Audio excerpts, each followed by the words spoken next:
Donc Marie-France Muller, j'ai surtout exercé en tant que naturopathe, je suis médecin de formation, mais j'ai très vite viré de cap vers les médecines naturelles, et en fait depuis les années 70, j'avais pour habitude de prescrire les produits de la ruche dans ma thérapie, et donc j'en ai quand même une certaine pratique. Donc je suis à l'heure actuelle, de façon très récente, on m'a nommé présidente de la FAP, l'association d'apiphytothérapie locale, et j'ai un livre qui va paraître sur l'apithérapie chez Très Daniel, que je dois remettre lundi prochain. Donc vous voyez, je suis un peu juste sur la fin d'un petit sprint.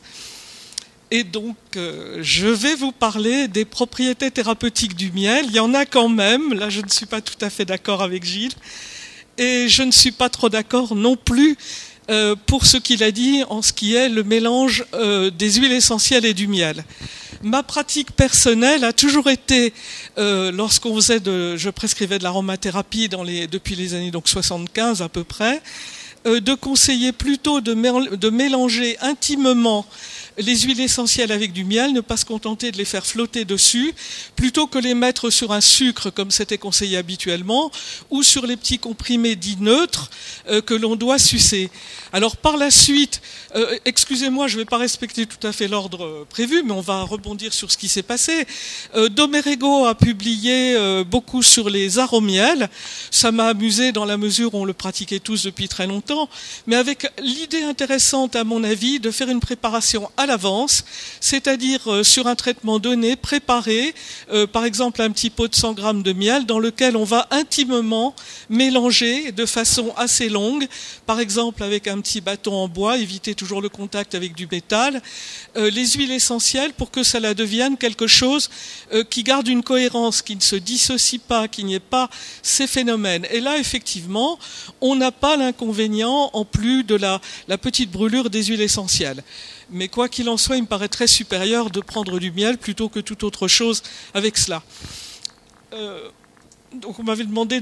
Oui, déjà, on a parlé de la valeur nutritionnelle. C'est quand même très intéressant de savoir que c'est un super aliment.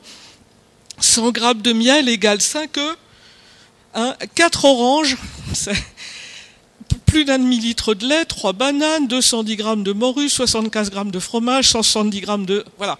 Quand on sait ça, on se rend compte que ce n'est pas simplement un petit élément à tartiner pour le plaisir, mais c'est quand même vraiment un nutriment important.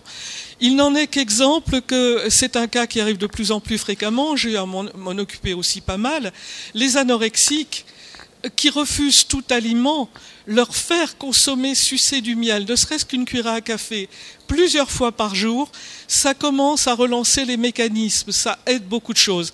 Si, en plus de ça, et bien évidemment, je parle d'anorexie, on rajoute au miel, on constitue une préparation miel gelée royale, qui est un super nutriment. Là, on a quelque chose qui peut vraiment arriver, d'abord à leur faire tenir le coup, quand on est arrivé à un état d'extrême maigreur, mais remonter doucement. Sur le côté nutritionnel, il faut savoir aussi que les enfants, les bébés prématurés, ça c'est quelque chose qui a été beaucoup expérimenté au Canada, entre autres au Canada, surtout sur la côte ouest, au-dessus de l'État de Washington, etc.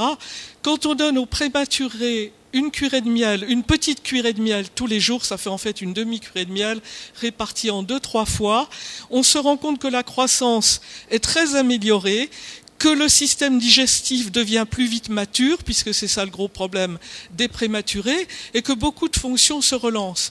Alors bien, j'ai encore, avant-hier, j'ai répondu à un email de ce genre pour quelqu'un justement au Canada, avec un bébé prématuré. On prépare là vraiment un miel avec de la gelée royale, intimement mélangée, ce qui permet d'ailleurs une bonne conservation de la gelée royale, et donner ça quotidiennement à ces petits fait vraiment une grosse différence. Ça a été constaté, ça n'est pas un système de croyance, on le voit très vite. Ils grandissent mieux, ils sont stables et équilibrés. Donc ça aussi, c'est quelque chose d'intéressant. Au niveau encore du miel, par rapport aux enfants, c'est une expérimentation qui a été menée il y a déjà très longtemps. Ça ne concernait pas que le miel, mais le miel en faisait partie.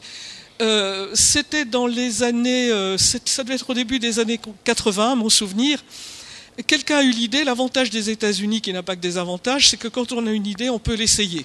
Donc ça au moins, ça permet de voir si l'idée marche ou pas.